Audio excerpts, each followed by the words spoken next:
Okay. ఇక్కడ queue చేసి ఏం చేస్తారంటే మల్టిపుల్ సర్వీసెస్‌ని మీరు కాల్ చేసేటప్పుడు వన్ బై వన్ అసింక్రోనస్‌గా అంటే ఒకదాని తర్వాత ఒకటి కాకుండా అన్ని ఆహ్, ఏపీఎస్ ఒకటేసారి కాల్ అయ్యేటట్లుగా ఈ క్యూ అనేది యూజ్ చేస్తామన్నమాట. అంటే a service that helps you run functions asynchronously.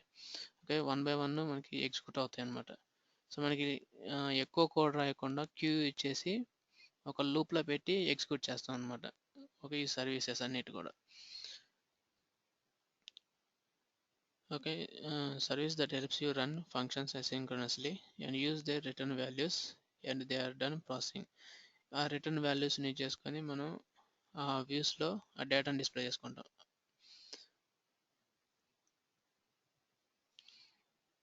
ఇక్కడ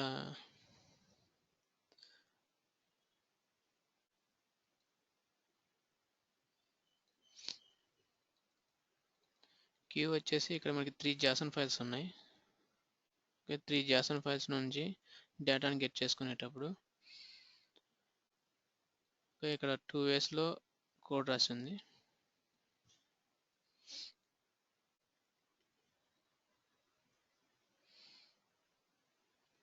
ఈ first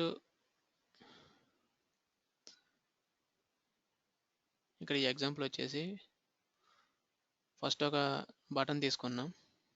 okay. First button tick చేసినప్పుడు ఈ 3 జాసన్ ఫైల్స్ నుంచి డేటాను తెచ్చుకొని మనకి ఈ రిజల్ట్ వేరియబుల్లో మనకి డేటా డిస్ప్లే చేయాలి.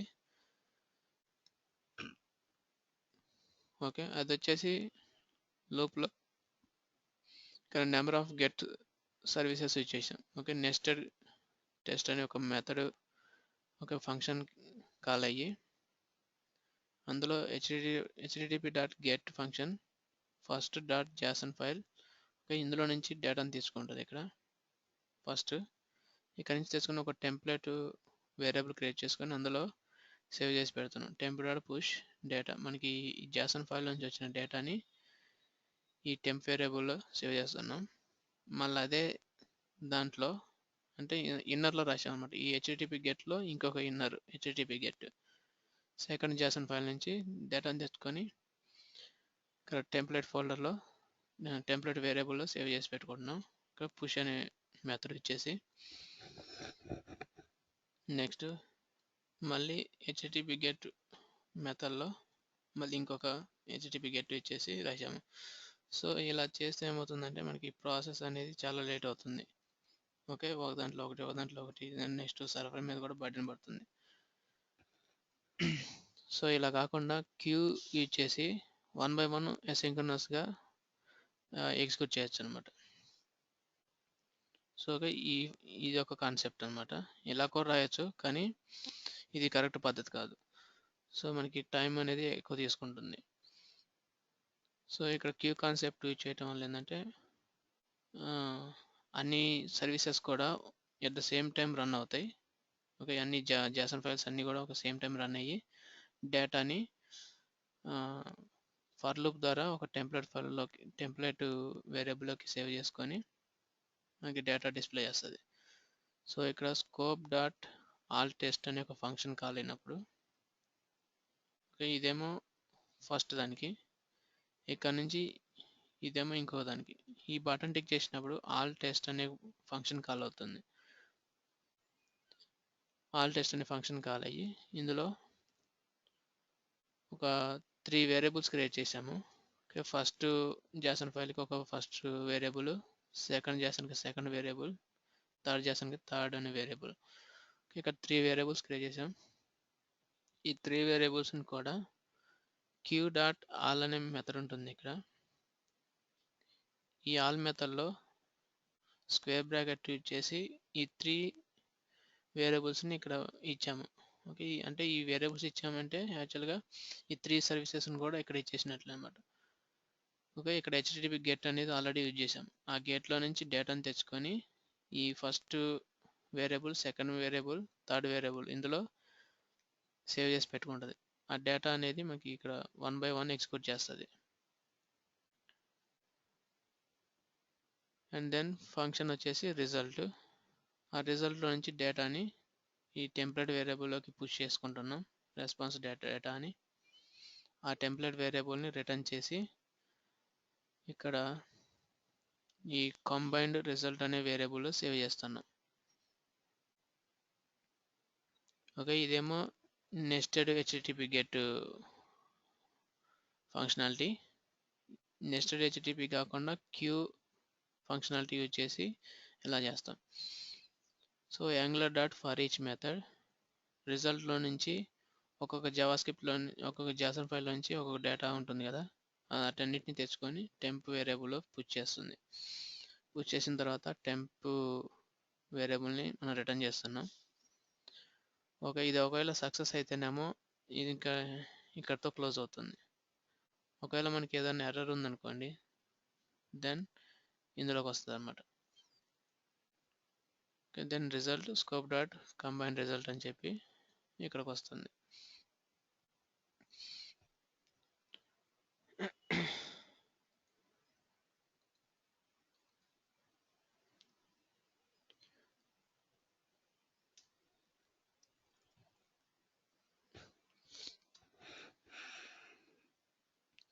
Okay, a service that helps you run functions asynchronously and use their return values when they are done processing. The streamlined ES6 style promise is essentially just doing queue as a constructor, which takes a resolver function as the first argument.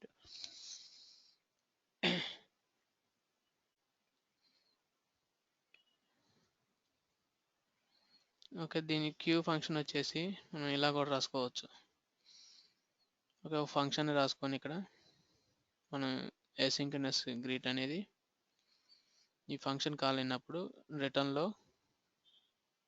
Queue method queue concept ఇక్కడ queue తీసుకొని ఫంక్షన్లో resolve reject రెండు ఉంటాయి. Resolve reject అంటే మనకి data కరెక్ట్గా వచ్చింది అనుకోండి, రిజాల్వ్ ఉంటుంది. ఒకవేళ మనకి ఏమైనా ఎర్రర్స్ ఉంటే ఆ ప్రాసెస్ అనేది అక్కడ నుంచి రిజెక్ట్ అవుతుంది. సో ఇక్కడ రెండు పారామీటర్స్ తీసుకుంటుంది ఇక్కడ.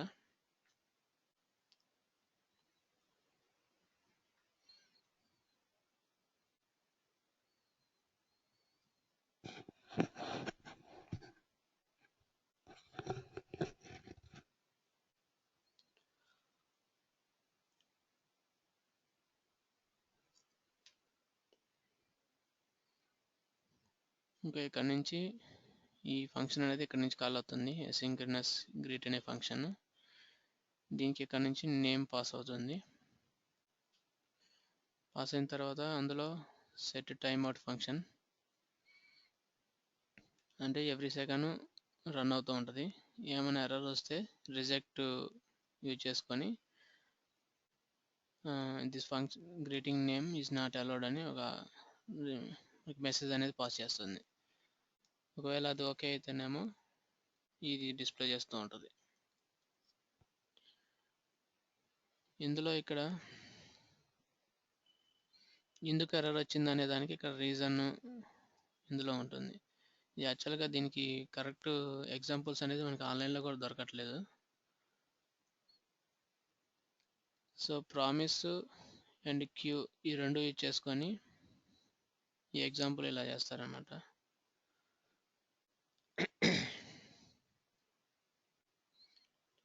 యాక్చువల్గా క్యూ ఒకటి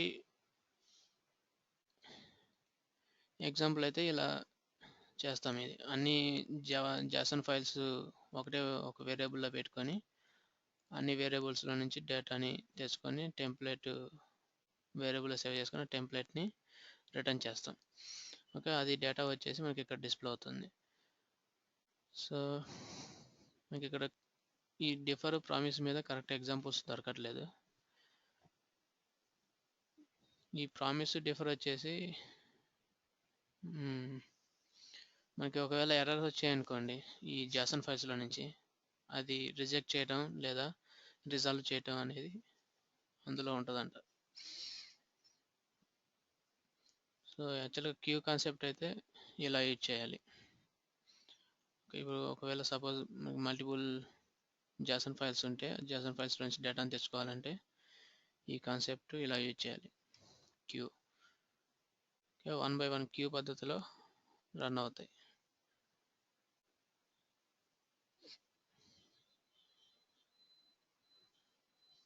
ఇది వచ్చేసి మనం ఇందులో రన్ చేయాలి. హెచ్టిటిపి గెట్ కదా,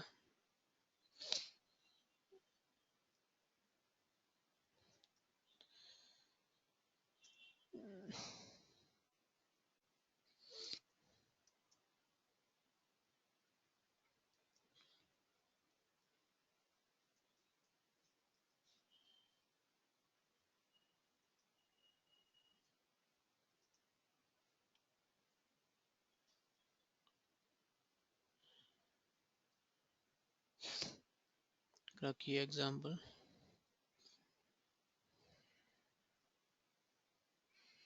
ఇది ఫస్ట్ బటన్ టిక్ చేసినప్పుడు మనకి ఫస్ట్ మెథడ్ అనేది కాల్ అవుతుంది. ఇక్కడ నెస్టెడ్ టెస్ట్ ఇది కాల్ అయ్యి nested HTTP get functions call అవుతాయి. ఇక్కడ ఇది టిక్ చేసినప్పుడేమో క్యూలో 1 by 1 ఎగ్జిక్యూట్ అవుతాయి. ఇక్కడ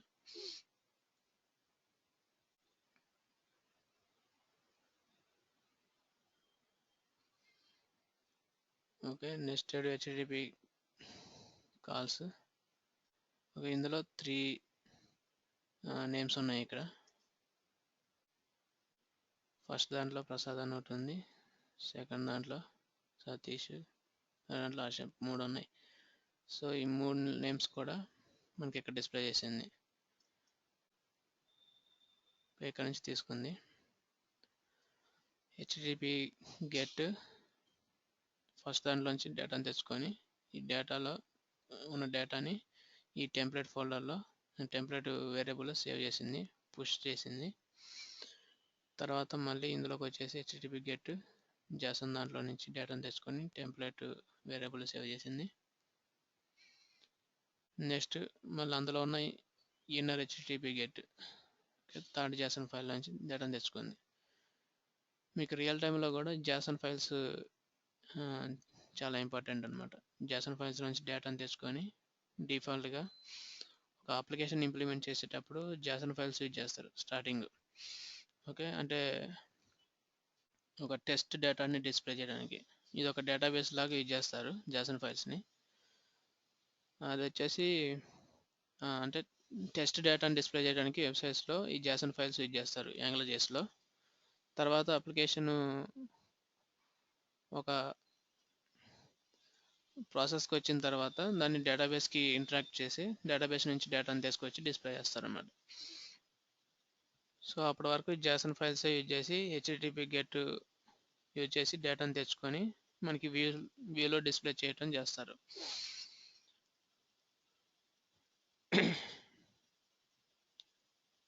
నెక్స్ట్ సెకండ్ బటన్ టిక్ చేసినప్పుడు కూడా మనకి ఇదే డేటా డిస్ప్లే అవుతుంది. ఇక్కడ ఓకే, ఇదేమో క్యూ నుంచి వచ్చింది,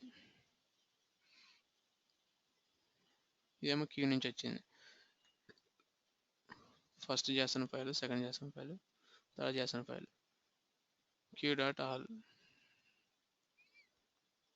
ఇందులో నుంచి ఫర్ ఈచ్ తీసుకొని రిజల్ట్ నుంచి 1 by 1 ఎగ్జిక్యూట్ చేసి టెంప్ వేరియబుల్లో సేవ్ చేసి ఆ టెంప్ వేరియబుల్ని రిటర్న్ చేస్తుంది. ఇక్కడ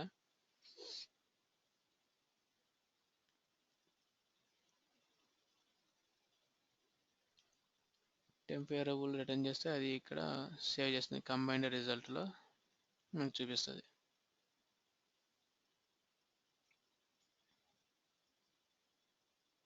ఓకే, ఇక్కడ వచ్చేసి స్కోప్ డాట్ కంబైన్డ్ రిజల్ట్లో రిజల్ట్ డాట్ జాయిన్ అంటే ఇది ఇక్కడ మనకి మధ్యలో స్పేసెస్ అనేది యాడ్ చేస్తుంది, కామా యాడ్ చేస్తుంది.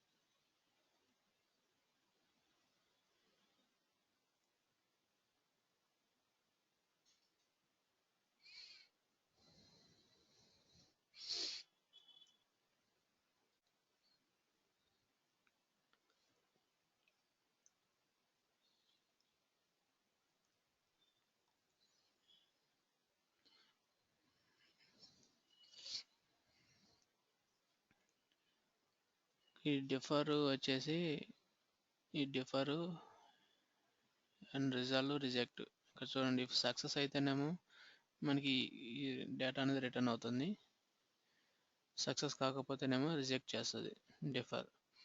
Okay, where defer equal to q dot defer అనేది ఒక ప్రీడిఫైన్డ్ మెథడ్ ఉంటుంది.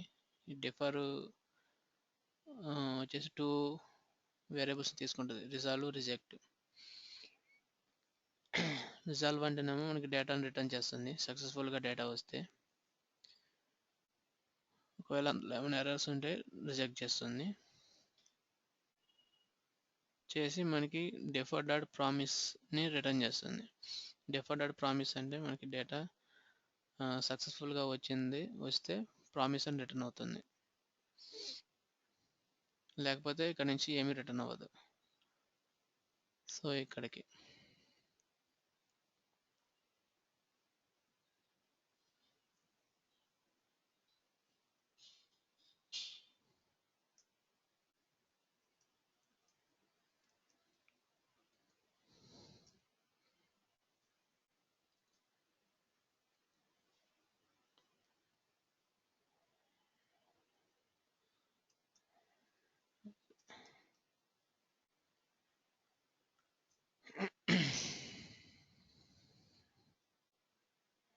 ఓకే.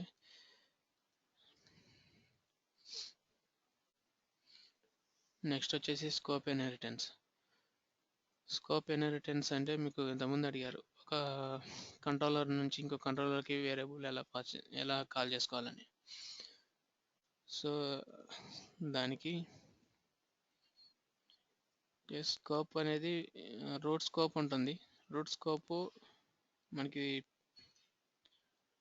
గ్లోబల్ వేరియబుల్ అనమాట. రూట్ స్కోప్ వచ్చేసి ఈ మనం డిఫైన్ చేసుకునే స్కోప్ వేరియబుల్స్ అన్ని చైల్డ్ స్కోప్స్ అనమాట.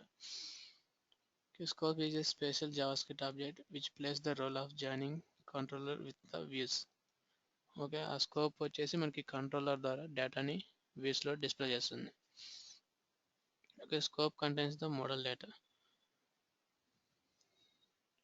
Okay, model data is accessed via scope object. Okay, scope object use చేసి మనం మోడల్ డేటాని యాక్సెస్ చేస్తాం. ఓకే, కంట్రోలర్లో.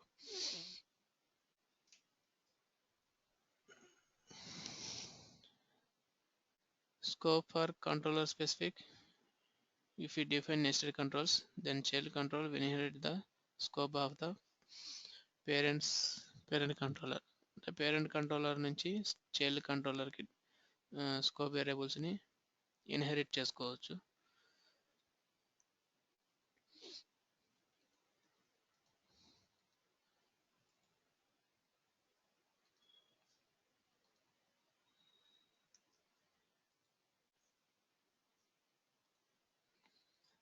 ఓకే, ఇక్కడ చూడండి,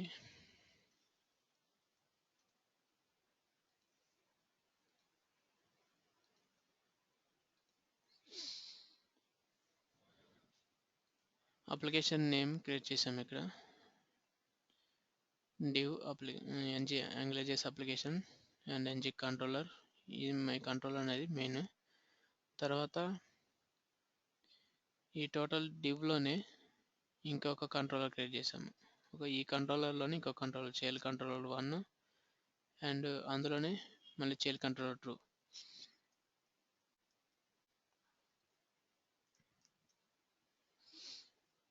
సో ఇక్కడ చూడండి, ఇది మొత్తం ఒక డివ్, ఇదంతా ఒక కంట్రోలర్.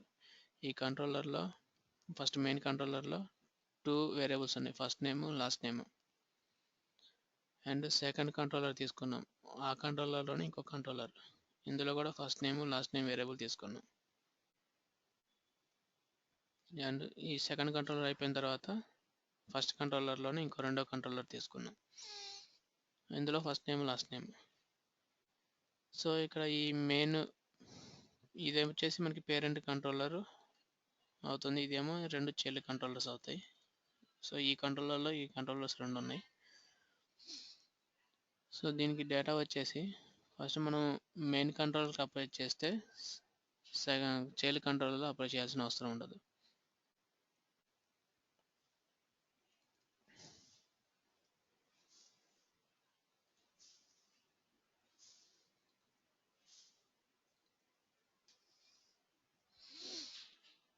ఓకే, ఇక్కడ అప్లికేషన్ మోడల్ క్రియేట్ చేసాము. Main data app controller, first main కంట్రోలర్కి first name last name apply చేసాము. Okay, first name last name apply చేసాం. సో సెకండ్ కంట్రోలర్లో ఓన్లీ ఫస్ట్ నేమ్ ఒకటే అప్లై చేసాం. Main controller dot child controller 1 and first name ఒకటే apply చేసాం ఇక్కడ. Okay, Harsha అనేది. ఇక్కడ లాస్ట్ నేమ్ కూడా ఉంది కదా ఈ వేరియబుల్లో. సో ఈ లాస్ట్ నేమ్ అనేది ఇక్కడ పేరెంట్ కంట్రోలర్ నుంచి తీసుకుంటుంది. అంటే డిఫాల్ట్గా ఇందులో ఉన్న వాల్యూని ఇక్కడ యాక్సెస్ చేస్తుంది మనం ఇక్కడ ఏమి ఇవ్వకపోతే. సో చైల్డ్ కంట్రోలర్లో 2లో ఫస్ట్ నేమ్ లాస్ట్ నేమ్ రెండు ఇచ్చాము. సో ఇక్కడ ఇచ్చినవి తీసుకుంటుంది. ఈ కంట్రోలర్లోనేమో లాస్ట్ నేమ్కి మనం ఇక్కడ ఇవ్వలేదు కాబట్టి పేరెంట్ కంట్రోలర్లో ఉన్న వాల్యూ యూజ్ చేసుకుంటుంది. ఇక్కడ ఏముంది, parent controller last name D ఉంది. సో డి అనేది ఇక్కడ యూజ్ చేసుకుంటుంది.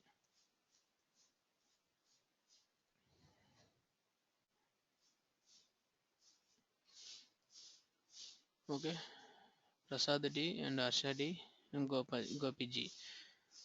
ఇక్కడ సెకండ్ కంట్రోలర్కి మనం లాస్ట్ నేమ్ ఇవ్వలేదు. సో ఇక్కడ పేరెంట్ కంట్రోలర్ నుంచి ఇక్కడ డిస్ప్లే చేసుకుంది. సో ఇలా స్కోప్ ఇన్హెరిటెన్స్ అనేది చేస్తాము.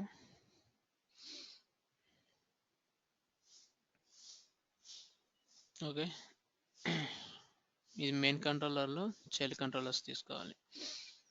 చైల్డ్ కంట్రోలర్స్లో వేరియబుల్స్ మనం పేరెంట్ కంట్రోలర్ నుంచి యాక్సెస్ అవుతాయి. ఇది వచ్చేసి మనకి స్కోప్ ఇన్హెరిటెన్స్. ఫస్ట్ మెయిన్ కంట్రోలర్లో అప్లై చేస్తే చైల్డ్ కంట్రోలర్లో అప్లై చేయాల్సిన అవసరం లేదు. ఏదైనా డిఫరెంట్ వాల్యూస్ కావాలంటే మనం ఇక్కడ అప్లై చేయాలి. ఇంకా రిమైనింగ్ అంతా సేమ్.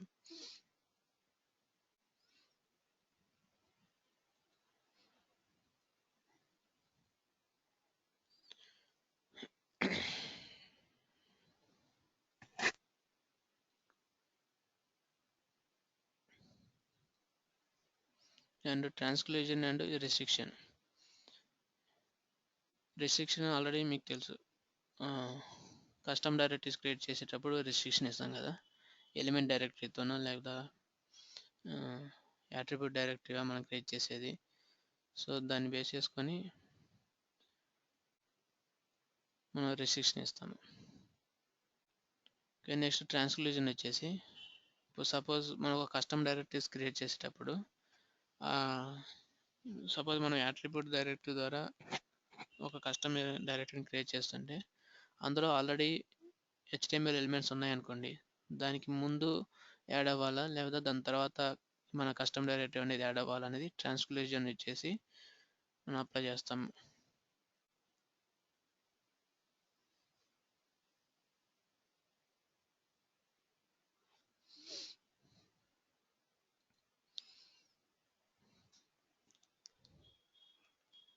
ఓకే, ట్రాన్స్క్లూజన్ యూజ్ చేసి మనం ఆ డైరెక్టరీస్ అనేది అప్లై చేస్తాం. Directive that marks the insertion point of the transcluded DOM of the nearest parent directive that uses transclusion. Okay, మనం ఇన్సర్షన్ పాయింట్ అనేది స్టార్టింగ్లో యాడ్ చేయాలా ఎండింగ్లో యాడ్ చేయాలనేది ఇక్కడ ఈ ట్రాన్స్క్లూజన్ యూజ్ చేసి అప్లై చేస్తాం.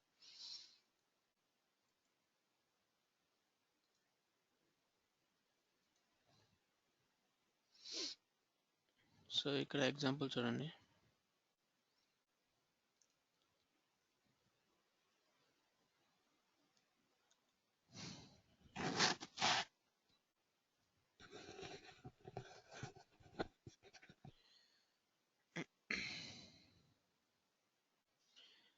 ఓకే, ఇది వచ్చేసి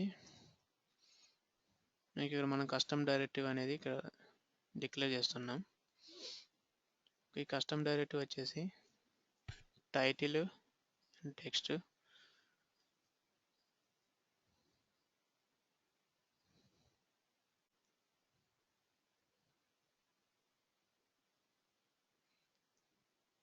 టైటిల్ టెక్స్ట్ తీసుకున్నాం.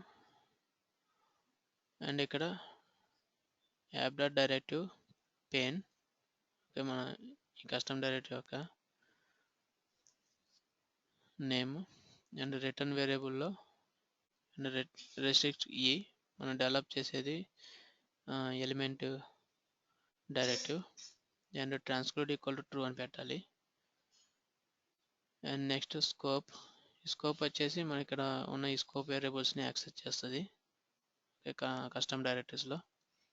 అండ్ టెంప్లెట్ ఇక్కడ మనం ఇంప్లిమెంట్ చేసే టెంప్లెట్ అనమాట. ఇక్కడ ng ట్రాన్స్క్లూడ్ అనే ఎలిమెంట్ యూజ్ చేయాలి ఇక్కడ.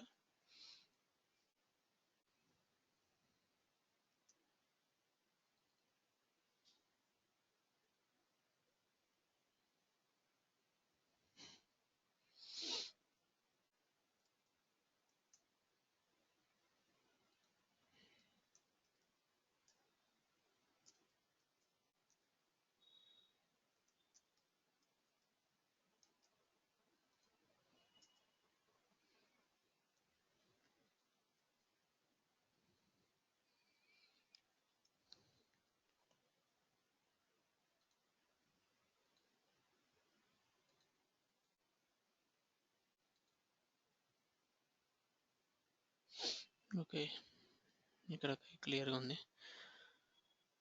ng ట్రాన్స్క్లూడ్ వచ్చేసి ఇప్పుడు మనం వెల్కమ్ అని డైరెక్టివ్ ఇంప్లిమెంట్ చేస్తున్నాం అనుకోండి. Okay, welcome. ఈ వెల్కమ్ అనే డైరెక్టరీలో ఆల్రెడీ మనం ఒక బటన్ పెట్టాము. ఓకే, బై డిఫాల్ట్గా. ఓకే, క్లిక్ దిస్ బటన్ అని ఒక బటన్ పెట్టాము. ఓకే, మనం డైరెక్టివ్ టెంప్లెట్ క్రియేట్ చేసేటప్పుడు కస్టమ్ డైరెక్టివ్ ఇందులో ఉన్న ఎలిమెంట్స్ వచ్చేసి మనం ఈ కస్టమ్ డైరెక్టరీ ద్వారా ఎలిమెంట్స్ మనం దీనికి డైరెక్టరీకి అప్లై చేస్తాం కదా. సో ఆ ఎలిమెంట్స్ మనకి ఇక్కడ ఈ బటన్ తర్వాత అప్లై అవ్వాలా లేదా బటన్కి ముందు అప్లై అవ్వాలా అనేది ng ట్రాన్స్క్లూడ్ యూజ్ చేస్తాం అనమాట. ng ట్రాన్స్క్లూడ్ స్టార్టింగ్ పెట్టామనుకోండి, ఇక్కడ ఈ బటన్ తర్వాత మనకి ఈ బటన్ తర్వాత అప్లై అవుతుంది. ఓకే, ఈ టెక్స్ట్ అనేది డివ్ ఎలిమెంట్ ఆల్రెడీ మనకి ఇక్కడ బటన్ ఉంది. సో ఈ బటన్ తర్వాత రిమైనింగ్ టెక్స్ట్ అనేది యాడ్ అవుతుంది ఇక్కడ అప్లై చేసిన ఎలిమెంట్స్. అదే ng ట్రాన్స్క్లూడ్ మనం లాస్ట్లో అప్లై చేసాం అనుకోండి, ఈ ట్రాన్స్క్లూడ్ లాస్ట్లో అప్లై చేస్తే ఇది వచ్చేసి స్టార్టింగ్లో అప్లై అవుతుంది. ఆల్రెడీ ఇక్కడ ఉన్న కంట్రోల్స్కి ముందు యాడ్ అవుతుంది. ఓకే, ఇప్పుడు ఇది ముందు వచ్చింది, బటన్ తర్వాత వచ్చింది. సో ఇక్కడ ట్రాన్స్క్లూడ్ ఈక్వల్ టు ట్రూ అనే ఇక్కడ ప్రాపర్టీ యూజ్ చేయాలి. అది యూజ్ చేస్తేనే మనం ఈ ng ట్రాన్స్క్లూడ్ అనేది వర్క్ అవుతుంది.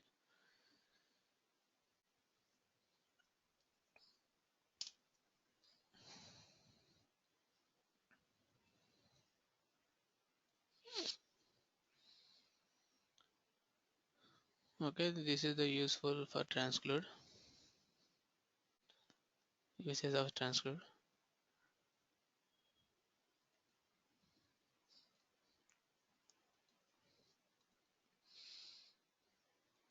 And next, these are the important concepts in AngularJS. If any remaining concepts, okay, ఏమైనా ఉంటే నేను తర్వాత ఎక్స్ప్లెయిన్ చేస్తాను ఇంకా రిమైనింగ్ ఏమైనా ఉంటే. సో ఇప్పుడు డేటాబేస్తో ఇంట్రాక్షన్ వచ్చేసి ఇక్కడ .NETలో ఇంప్లిమెంట్ చేసిన ఒక ఎగ్జాంపుల్ ఉంది. సో APIs యూజ్ చేసుకొని .NET MVCలో చేసిన ఎగ్జాంపుల్ ఇది.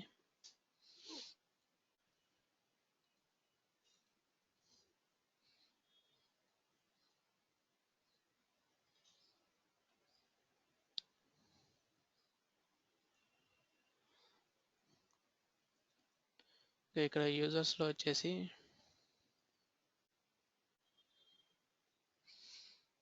మన AngularJS స్క్రిప్ట్, తర్వాత ng routing script, module script, services script, controller script, ఇవన్నీ వచ్చేసి సపరేట్గా రాసుకున్నాం. మాడ్యూల్స్ ఒక దాంట్లో, కంట్రోలర్స్ అన్నీ ఒక JS ఫైల్లో, ఓకే, సర్వీసెస్ అన్నీ ఒక జావా స్క్రిప్ట్ ఫైల్లో రాసుకొని ఇక్కడ కాల్ చేసాం అనమాట. ఇదంతా డిజైన్ చేసాము. ఇప్పుడు ఒక సపోజ్ ఎంప్లాయీని డేటాబేస్లోకి ఇన్సర్ట్ చేయటం, లేదా ఆ ఎంప్లాయీని మనం డిలీట్ చేయటం లేదా ఎడిట్ చేయటం.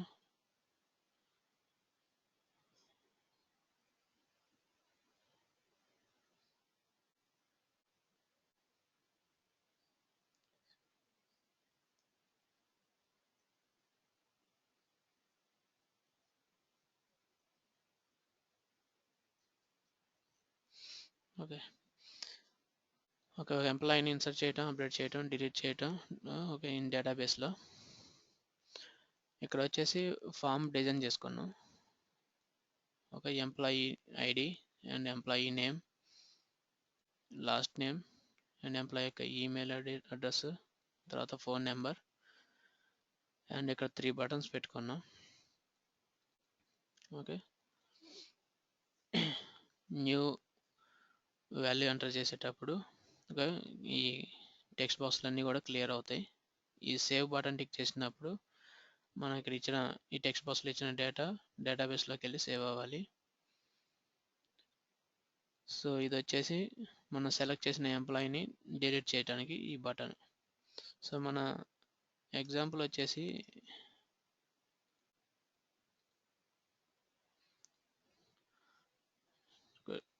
ప్రజెంట్గా డిజైన్ వచ్చేసి మళ్ళీ ఎలా ఉంటుందంటే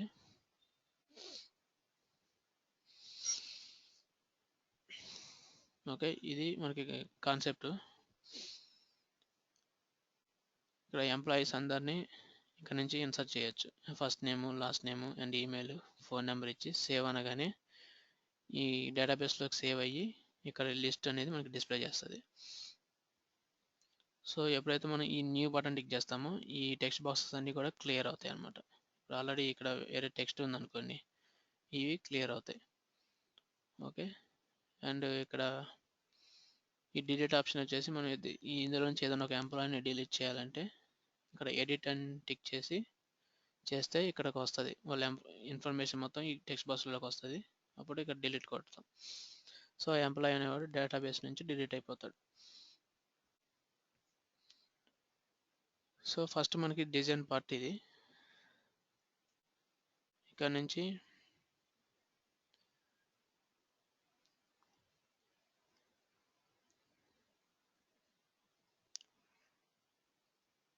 స్కిప్స్లో ఫస్ట్ మనం మాడ్యూల్ క్రియేట్ చేసుకోవాలి.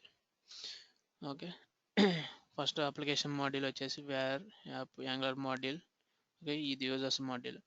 ఈ మాడ్యూల్ మనకి ఆల్రెడీ ఇక్కడ క్రియేట్ చేసుకున్నాం. Okay, application module. Okay, HTML ఎలిమెంట్లో Angular application user module create చేసాము. ఓకే, ఇదేంటంటే మాడ్యూల్ ఒక దాంట్లో, కంట్రోలర్స్ ఒక దాంట్లో, సర్వీసెస్ అన్నీ ఒక దాంట్లో రాసి ఇక్కడ ఇండెక్స్ ఫామ్లో అన్నిటినీ ఇక్కడ కాల్ చేయాలన్నమాట. ఫస్ట్ వచ్చేసి మనకు మాడ్యూల్ క్రియేట్ చేయాలి, మాడ్యూల్ కాల్ చేయాలి, తర్వాత కంట్రోలర్ కానీ సర్వీసెస్ కానీ కాల్ చేయాలి. ఫస్ట్ మనకి మాడ్యూల్ కాల్ అయితేనే రిమైనింగ్ మిగతా అన్నీ కూడా వర్క్ అవుతాయి. సో మాడ్యూల్ ఒక దాంట్లో క్రియేట్ చేసాము. నెక్స్ట్ మనకి కంట్రోలర్స్. ఇప్పుడు సో ఫస్ట్ మనకి పేజ్ ఓపెన్ అవ్వగానే మనకి ఈ కంట్రోలర్స్ వచ్చేసి ఓకే ఈ కంట్రోలర్ యూజర్ కంట్రోలర్, ఇందులో లోడ్ రికార్డ్స్ అనే సర్వీస్ కాల్ అవుతుంది. ఇక్కడ మెథడ్ కాల్ అవుతుంది. Okay, load records.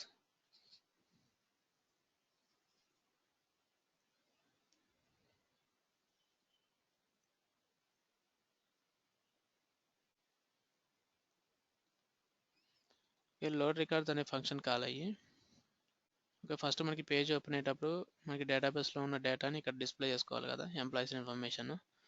So employees అందరినీ రికార్డ్ డిస్ప్లే చేసుకోవడం కోసం లోడ్ రికార్డ్ అనే ఫంక్షన్ని కాల్ చేస్తున్నాయి ఇక్కడ. ఓకే, లోడ్ రికార్డ్ ఈ ఫంక్షన్ కాల్ అయ్యి var promise get user service dot get users. User service dot get users అంటే మనకి సర్వీస్ ఉంది ఇక్కడ. ఓకే, సర్వీస్లో మనకి ఏపీఐ కాల్ అవుతుంది, డేటాబేస్ సంబంధించిన ఏపీఐ సర్వీస్లో కాల్ అవుతుంది. ఓకే, ఇదనమాట. ఈ సర్వీస్ డాట్ జేఎస్లో user service, app dot service, user service, and ఇందులో హెచ్టిటిపి అనే సర్వీస్ యూజ్ చేస్తున్నాం. ఈ సర్వీస్ నేమ్ని ఇక్కడ యూజర్ సర్వీస్ అని కంట్రోలర్లో కాల్ చేస్తున్నాం. ఓకే, ఆ సర్వీస్ యొక్క నేమ్ ఇచ్చేసి గెట్ యూజర్స్ అనే ఫంక్షన్ కాల్ చేస్తున్నాం. ఈ సర్వీస్లో ఇదేమో న్యూ రికార్డ్ని సేవ్ చేసుకోవడం కోసం, ఇదేమో ఉన్న రికార్డ్స్లో నుంచి ఏదైనా ఒక రికార్డ్ని గెట్ చేసుకోవడానికి, ఇదేమో ఆల్ రికార్డ్స్ని డిస్ప్లే చేసుకోవడానికి. ఓకే, ఇక్కడ నుంచి లోడ్ రికార్డ్స్లో గెట్ యూజర్స్ అనే సర్వీస్ మెథడ్ కాల్ అవుతుంది. ఆ సర్వీస్లో ఉన్న మెథడ్ ఇక్కడికి ఇది కాల్ అవుతుంది. కాల్ అయ్యి http డాట్ గెట్ అనే సర్వీస్, ఈ ఏపీఐ యూజర్స్ ఏపీఐ వచ్చేసి ఇక్కడ ఆల్రెడీ క్రియేట్ అయ్యి ఉంటుంది. డాట్ నెట్లో వచ్చేసి మనం ఇక్కడ ఈ సర్వీసెస్ రాసుకుంటాం. మీరు జావాలో అయితే మీకు జావాలో ఏపీఎస్ ఎలా కాల్ చేసుకుంటారో, ఎలా రాస్తారో అలా ఏపీఎస్ క్రియేట్ చేసుకొని ఆ ఏపీఐని ఇక్కడ కాల్ చేస్తారు. ఓకే, ఏపీఐ యూఆర్ఎల్ని ఇక్కడ కాల్ చేసుకుంటాం. డాట్ నెట్లో అయితేనేమో ఇక్కడ ఏపీఐ కంట్రోలర్ ఉంటుంది, అందులో ఈ కోడ్ రాసుకొని దాంట్లో నుంచి మనం ఇక్కడ ఆ ఏపీఐ యూఆర్ఎల్ అనేది ఇక్కడ కాల్ చేసుకుంటాం.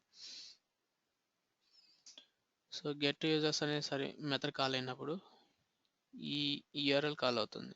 ఈ యూఆర్ఎల్ ఎక్కడ ఉందంటే ఏపీఐ యూజర్స్ ఏపీఐ కంట్రోలర్లో ఉంది. ఓకే, ఏపీఐ యూజర్స్ ఏపీఐ ఇదనమాట. ఫస్ట్ ఈ మెథడ్ కాల్ అవుతుంది. మెథడ్ కాల్ అయ్యి ఈ టేబుల్ యూజర్స్, ఇది డేటాబేస్లో ఉన్న టేబుల్ అనమాట. టేబుల్ యూజర్స్లో నుంచి గెట్ టేబుల్ యూజర్స్, అందులో నుంచి డేటాబేస్ ఇది. Okay, Prasad dB entities. Prasad dB entities అంటే ఇక్కడ ఈ మోడల్లో ఇక్కడ డాట్ నెట్లో వచ్చేసి మనకు డేటాబేస్కి సంబంధించిన టేబుల్స్ అన్నీ ఇక్కడ డిస్ప్లే చేసుకోవచ్చు. అంటే డేటాబేస్ కనెక్షన్స్ ఇచ్చినప్పుడు అందులో ఉన్న టేబుల్స్ అన్నీ వచ్చి ఇక్కడ డిస్ప్లే అవుతాయి. ఓకే, ఈ డేటాబేస్లో ఉన్న టేబుల్ యూజర్స్ నుంచి first name, last name, email, phone number, ఇవి కాలమ్స్ ఉన్నాయి.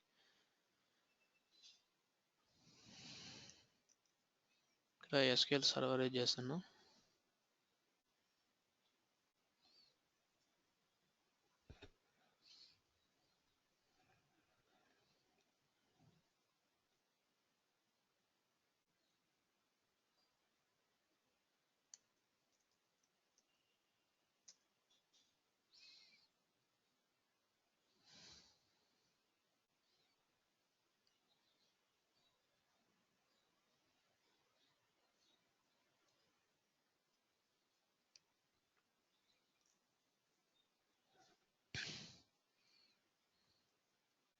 ఓకే, ఇది ప్రసాద్ డిబి డేటాబేస్ నేమ్.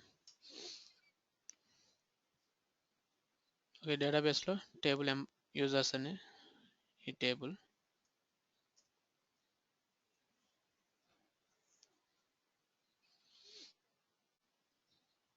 ఇందులో వచ్చేసి మనకి 4 రికార్డ్స్ ఉన్నాయి. ఈ 4 రికార్డ్స్ ఇక్కడ డిస్ప్లే అవుతున్నాయి.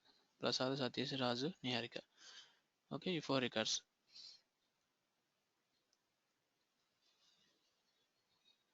ఓకే, అక్కడ ఆ డేటాబేస్లో ఉన్న ఈ టేబుల్కి ఇంటరాక్ట్ అయ్యి ఈ ఏపీఐ అందులో ఉన్న డేటాను తెచ్చుకుంటుంది. సో ఈ dB dot table users, okay, డేటాబేస్లో ఉన్న టేబుల్ యూజర్స్లో నుంచి డేటాని గెట్ చేసుకుంటుంది.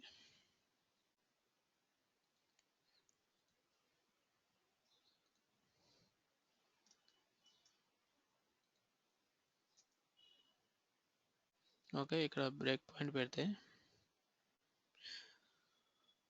ఇక్కడ చూడండి, ఇక్కడ మనకి ప్రొసీజర్ అనేది ఇక్కడ నుంచి వచ్చింది. ఓకే, ఫస్ట్ మన సర్వీస్లో ఉన్న ఇది కాల్ అవుతుంది. ఇది కాల్ అయ్యి అక్కడ నుంచి ఇది కాల్ అయింది. ఇందులో నుంచి డీబీలో okay table employee, table users, ఈ టేబుల్ యూజర్స్లో ఉన్న ఈ సెలెక్ట్ క్వరీ అనేది రన్ అవుతుంది. అంటే ఇండైరెక్ట్గా మన టేబుల్ కాల్ చేస్తే ఈ క్వరీ అనేది ఎగ్జిక్యూట్ అవుతుంది. ఓకే, ఇక్కడ .NETలో వచ్చేసి జావాలో ఎలా రన్ అవుతుందో మనకి తెలియదు ఏపీఐ. ఇక్కడైతే మాత్రం ఈ సెలెక్ట్ క్వరీ రన్ అవుతుంది. రన్ అయ్యి అందులో ఉన్న రికార్డ్స్ని తీసుకొచ్చి మనకి డేటాబేస్ నుంచి తీసుకొచ్చి డిస్ప్లే చేస్తుంది.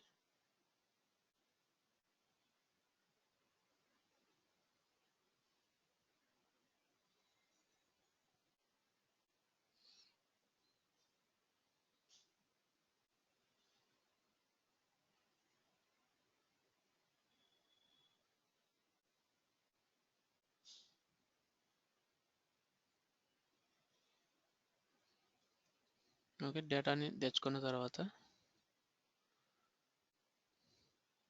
మళ్ళీ మనకి కనెక్షన్ అనేది డేటాబేస్ నుంచి డిస్పోజ్ అయిపోతుంది. డిస్పోజ్ అయిపోయి మనకి ఇక్కడ వ్యూలో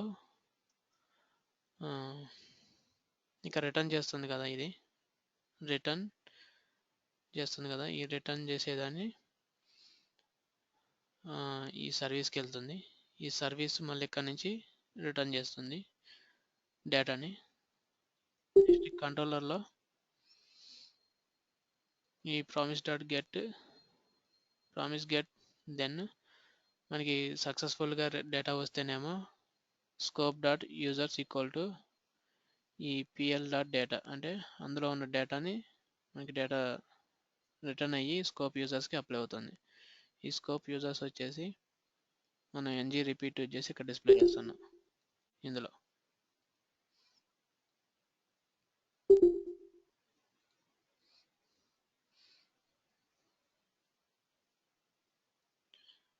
ఓకే, ఈ యూజర్స్లోకి సేవ్ అవుతుంది.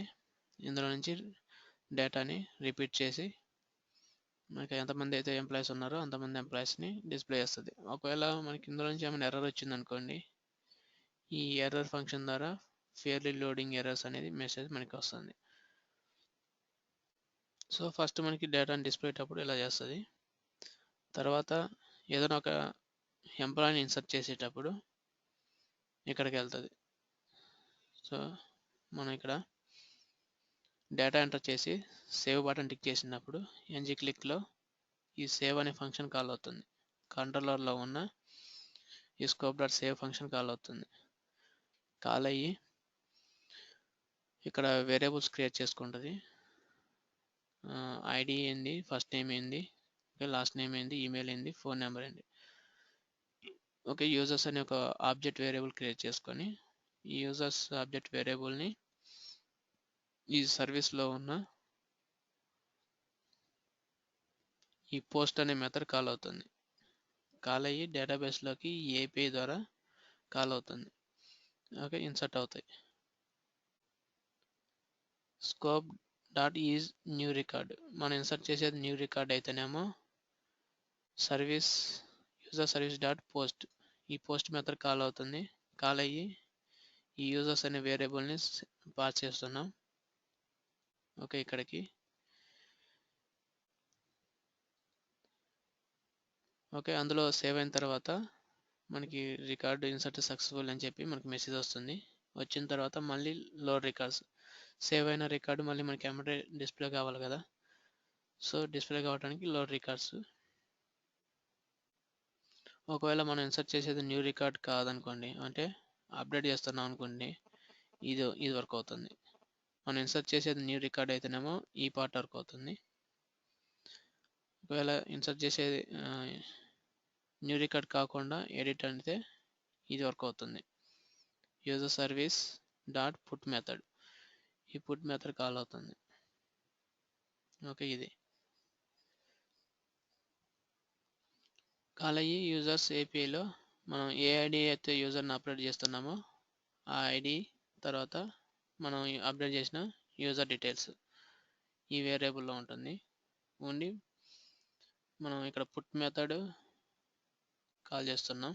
URL API వచ్చేసి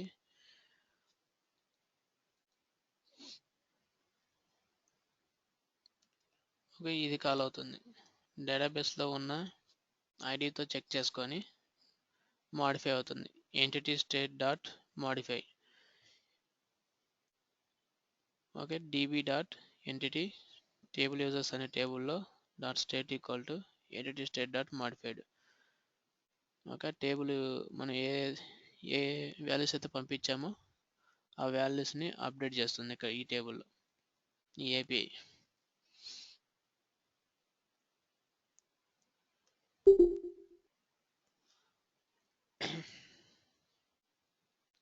ఓకే, మొత్తం సేమ్. మీకు ఇక్కడ కాల్ చేసుకునే ఏపీఐ ఒకటే డిఫరెంట్ ఉంటుంది. ఓకే, కంట్రోలర్ డిఫైన్ చేయటం అంతా సేమే. ఓకే, ఇండెక్స్ ఫామ్ క్రియేట్ చేసుకోవటము, తర్వాత కంట్రోలర్ డిఫైన్ చేసుకోవటము, తర్వాత మాడ్యూల్ డిఫైన్ చేయటం, కంట్రోలర్లో సర్వీసెస్ని కాల్ చేసుకోవటం అంతా సేమ్. ఈ సర్వీసెస్లో మెథడ్స్ క్రియేట్ చేసుకోవడం కూడా సేమ్. కానీ ఇక్కడ మీరు ఈ యూఆర్ఎల్ కాల్ చేసుకునే దగ్గరనే కొంచెం .NET అయితేనేమో ఈ సర్వీసెస్ కాల్ చేసుకుంటాము. జావాలో మరి ఎలా కాల్ చేస్తారో ఆ ఏపీఎస్ ఎలా ఉంటామో మనకి తెలియదు. సో ఆ జావాలో ఆ ఏపీఎస్ ఒకసారి ఇక్కడ కాల్ చేసి చెక్ చేసుకొని చూడండి.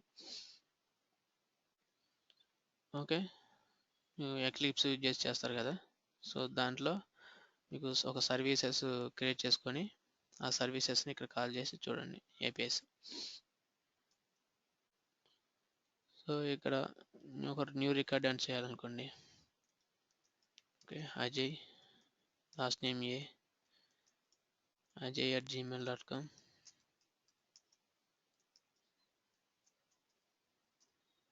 Okay, phone number. ఓకే, ఇది ఫోన్ నెంబర్ అనుకోండి. సేవ్ అన్నప్పుడు మనకి ఇక్కడికి వస్తుంది, సేవ్ అయింది కదా. సేవ్ అయిన తర్వాత మళ్ళీ రికార్డ్స్ అనేది బైండ్ చేస్తుంది. Okay, ajay@gmail.com and phone number. And ఇది డేటాబేస్లో కూడా మనకి కనిపించాలి. ఇక్కడ డేటాబేస్లో ఈ టేబుల్లో వచ్చేసి టేబుల్ని ఎగ్జిక్యూట్ చేస్తే ఓకే అజయ్ అండ్ ఇది సేవ్ అవుతుంది.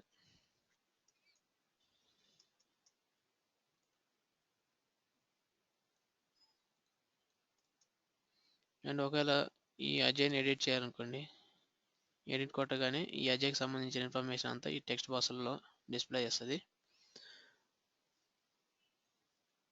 మనం ఈమెయిల్ చేంజ్ చేయాలనుకుంటే ajay.v and last name v. Okay, ఇలా చేంజ్ చేసుకొని మళ్ళీ ఇక్కడ సేవ్ కొట్టగానే ఓకే ఇక్కడ అప్డేట్ అవుతుంది. ఓకే, డేటాబేస్లో కూడా అప్డేట్ అవుతుంది. ఓకే, సో మనం ఇట్లా యాంగులర్ చేసి చేయడం వల్ల ఏంటంటే ఏపీఎస్ వచ్చేసి మనకి రిక్వెస్ట్ రెస్పాన్స్ అనేది చాలా త్వరగా అవుతుంది. అంటే డేటాబేస్కి వెళ్ళి డేటాను తెచ్చుకొని మళ్ళీ ఇక్కడ డిస్ప్లే చేసి అప్డేట్ చేసి టేబుల్లో అప్డేట్ చేసిన దాకా ఆగదనమాట. ఓకే, ఇక్కడ ఎప్పుడైతే మనం రిక్వెస్ట్ పంపిస్తామో వెంటనే డేటాబేస్లో సబ్మిట్ చేసేస్తుంది. అదే నార్మల్గా మనం .NETలో వేరే యాంగులర్ చేసి యూజ్ చేయకుండా అప్లై చేసాం కోడ్ రాసామనుకోండి, మనం ఏదైనా ఒక డేటాబేస్లోకి డేటా ఇన్సర్ట్ చేసేటప్పుడు బటన్ సేవ్ కొట్టగానే అది వెంటనే మనకి ఇట్లా సేవ్ చేసి చూపించదు. ఓకే, పేజ్ లోడ్ అయ్యి ఒక ప్రాసెస్ అనేది రన్ అయిన తర్వాత మనకి డేటా డిస్ప్లే చేస్తుంది ఇక్కడ. అంటే డేటాబేస్లోకి పంపించి అక్కడ సేవ్ అయిన తర్వాత మళ్ళీ అక్కడ నుంచి డేటాను తెచ్చుకొని ఇక్కడ డిస్ప్లే చేస్తుంది. సో దానికి ప్రాసెస్ పడుతుంది, అది లోడ్ అవుతూ ఉంటుంది. సో ఇక్కడ యాంగులర్ చేసి వచ్చేసి మనం డైరెక్ట్గా ఇప్పుడు ఏమంటే సేవ్ కొట్టగానే వెంటనే సేవ్ అయి చూపించింది, అప్డేట్ కొట్టగానే అప్డేట్ అయి చూపించింది. సో ఇప్పుడు మనం దీన్ని డిలీట్ చేసామనుకోండి, ఓకే డిలీట్ అయిపోయింది, వెంటనే వితిన్ సెకండ్స్లో మనకి అయిపోతుంది. సో అలా ఇక్కడ డిలీట్ అయిపోయింది, ఇక్కడ రికార్డ్స్ నుంచి కూడా డిలీట్ అయిపోయింది, మనకి ఇక్కడ డేటాబేస్లో కూడా డిలీట్ అయిపోతుంది. ఓకే, సో మనకి యాంగులర్ యూజ్ చేయడం వల్ల అంత యూస్ఫుల్ ఉంటుంది.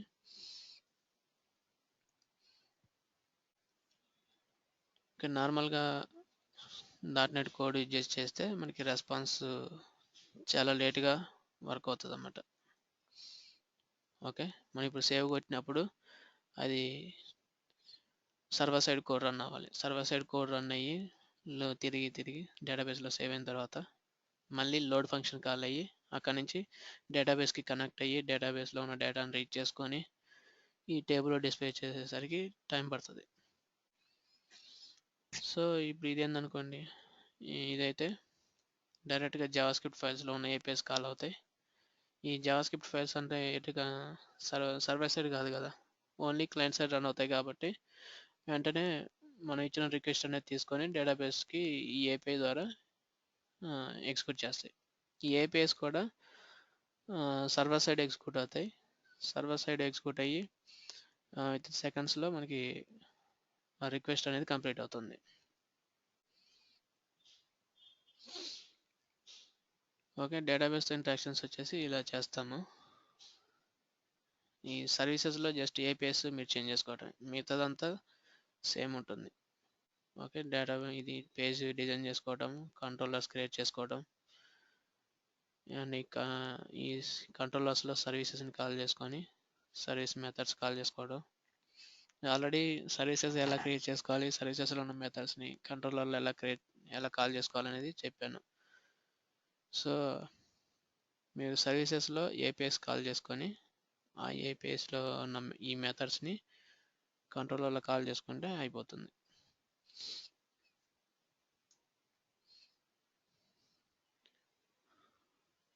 ఓకే, అర్థమైందా? అజయ్, భావన, తరుణ్, మేధ, గౌరవ్,